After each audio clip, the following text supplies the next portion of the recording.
You know what I mean?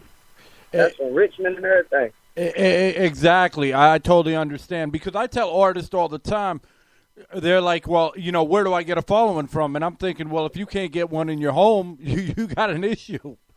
Yeah. That's where you got to start to work at. Or go make somewhere else your home and then get one there. Either way, or from your home.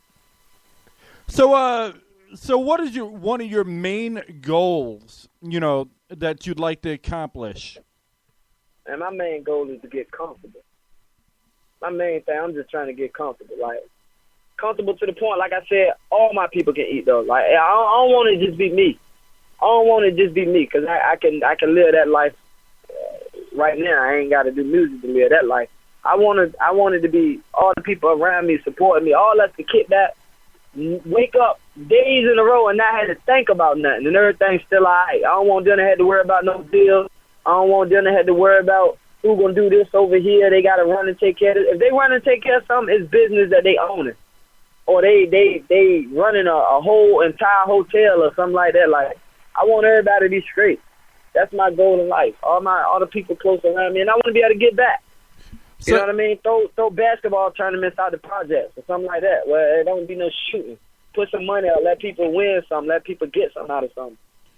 So, I mean, well, how do you feel about these rappers out there that, talk about things that they don't have and talk about things that they don't have no idea what it's about? Like you mentioned what before. I ain't never been through it. I mean, and actually, I'm around it. I see it. Like I said, I done met so many rappers. I done seen so much, man. But me, as far as my personal feelings towards it, if that's how they choose to make their music, that's how they choose to make their music. I can't turn another man down for doing whatever he doing. So, I mean, if that's them, that's them. But my thing is just to the listeners, like, don't just because these rappers saying that, don't think that's what you supposed to do and run out there and go do something crazy. You know what I mean? Or try to go slang dope. It's crazy. Some of these people, they come from a good household. They decide they want to slang dope. For what? That ain't the purpose of the people that's doing it in the hood. Like, my uncle, man, he doing Fed time right now. If you listen to the song, that's what it said in the beginning. My uncle doing Fed time. We came up out the projects, our Oldie Pop projects, man. That man, it is 19 of us in one of those project homes, man. Grandma and granddad, 8 uncles and aunts, they grandkids, you know what I'm saying? First cousins, sisters. Like, it's serious what we came to. My uncle did that to change our life situation, and he did. So shout out to Kevin Freeman. But a lot of these people, man, they coming up in a good life already. They want to slang dope. They just trying to be cool or something. I don't know. I mean, I think it's stupid, honestly, if that's the route they taking. But for the people that just make the music, just to make music, just to get that sound that they looking for, I mean, that's them. That's what they like to do. I can't knock that. And the general public like it. So, I mean, at the end of the day, they make something you probably could dance to or bop to or, I don't know, ride in the car and smoke dope to. What kind of influence do you believe, as a, hip hop artist, do you believe that the music can actually, do to the brain or, to the people and, make them think otherwise?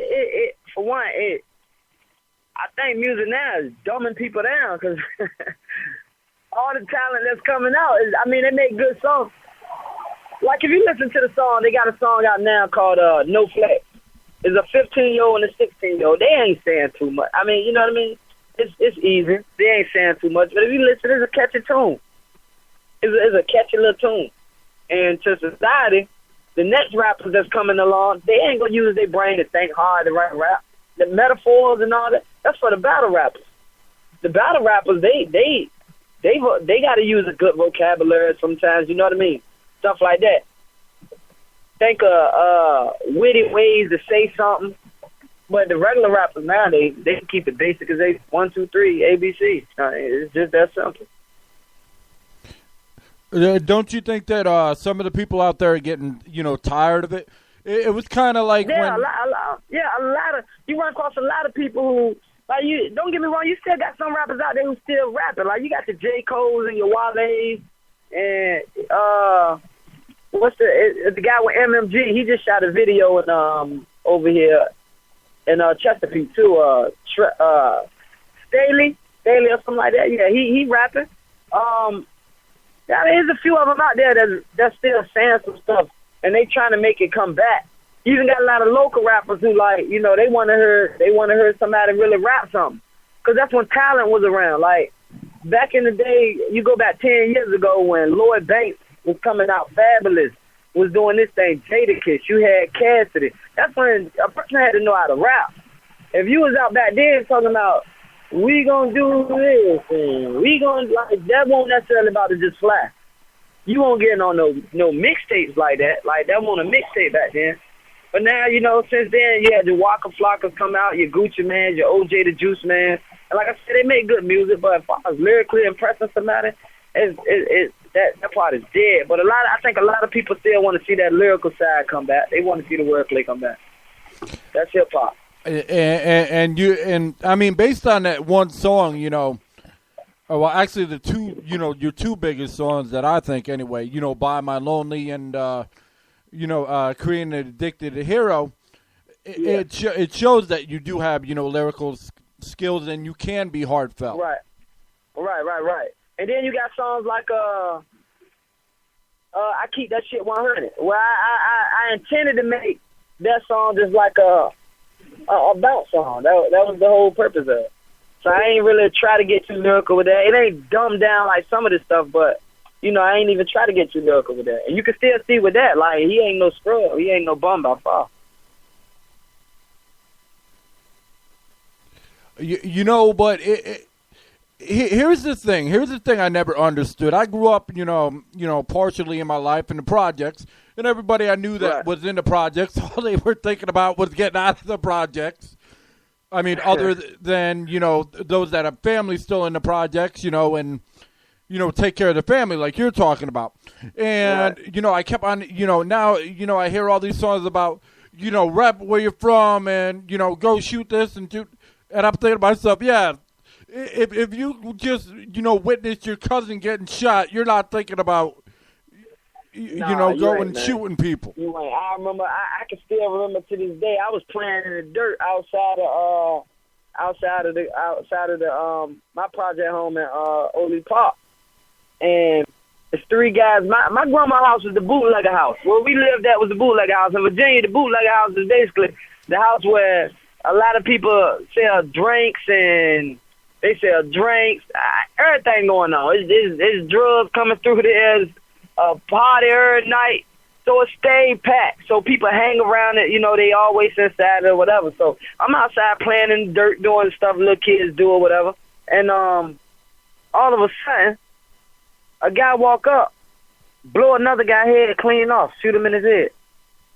So you know that and not even just that. It's just all the random gunshots that go on a regular day, to the point where like a gunshot it become normal, drive-bys and all of that. So I mean, when you experience that kind of thing, man, you know better. You know better. Yeah, you know what it is. There's people still out there, and they rap their hoods. At the same time, if you could put them in a mansion, they'll choose the mansion over the hood. It's just the people who ain't been through that. They think they're supposed to go back to the hood. You're right. You're absolutely right. But yet they, you know, while they're in the mansion, you know, would talk about, you know, gunshots and everything, but they don't have to worry about it. Right. The rappers ain't going through that. In fact, if you want to go in deeper, a lot of rappers talking about, you know, twerking and shaking and doing this and all that for the broads and hitting this. They going back to their girl, you know what I mean? like for instance, T-Pain make great music. T-Pain married. Come on, man. You know what T.I. married. Now you see the family side. China been there the whole time. While he was saying all this stuff, China been there the whole time. It's just music, man. A lot of just music. Well, I will give, you know, T.I. some credit, though, because he did come up with the song, you know, Rubber Band Man, which told people, you know, you think it's easy to do dope and this is how much, you know, it costs. No, T.I. is one of the rappers who actually I feel is versatile. T.I. can spit. T.I. can really rap, and he can give you the commercial side. But T.I. got a lot of songs on his albums that'll tell you, you know, when he's talking about the drug game and all of that. He just said it like, man, this ain't nothing you want to come play with. You know, you'd be a fool if you try to come into the drug game just to be doing it, just for the. It's a bad ending, man. It's a bad ending. Yeah, and those that are the real gangsters are currently locked up, and they're not performing for anybody. And they ain't making no music most times. They ain't worrying about that. They doing something else. Exactly. So what? So if if somebody was get into the rap game, what advice would you give them? Oh man, be ready. Be ready. I ain't even in the rap game for real. You know what I'm saying? I'm just like somebody else trying to make it right now. Until I'm on that big screen and selling out concerts, and I still got some work to do myself. But there's a lot of stuff, man. This game requires money, and if you ain't got no money, it's a good chance you're gonna be able to hold back. But I mean, it requires money for promotion. You gotta have your paperwork right, or you gonna get played. Like me, I got all my ASCAP copyrights, all that stuff. I went and legalized my record label, registered with the state. So I turned it into a business. So there's a lot of stuff. Either you could do it the fake way or you could do it the real way, but it's going to take money. Yeah, so and if you do it the fake way, the minute... Get your bank right. If you do it the fake way, the minute, somebody who does it the right way sees that, they're going to shut you down like it ain't nothing. They mess around. I'm going to tell you how serious it is. Like, I could run into somebody in the streets, right? And being that I got my paperwork and stuff right, I could be like, yo, let me hear your song. They could give me an original song, and 30 minutes from then, they don't own their song, I own it. And I could be like, yeah, this hot. Go ahead, you should push this. And they can get it played on the radio. They do all this pushing. Little do they know I'm getting a royalty check behind it. Because they ain't do their paperwork right. And it's just that simple. And I'm just a local guy. So you imagine running into somebody who big timing. You run into somebody like Puffy or something, you ain't got the paperwork right. If he wants you, he going to eat you alive. The music shots is real. It's people who make money off this music. Exactly. They don't play no freaking games.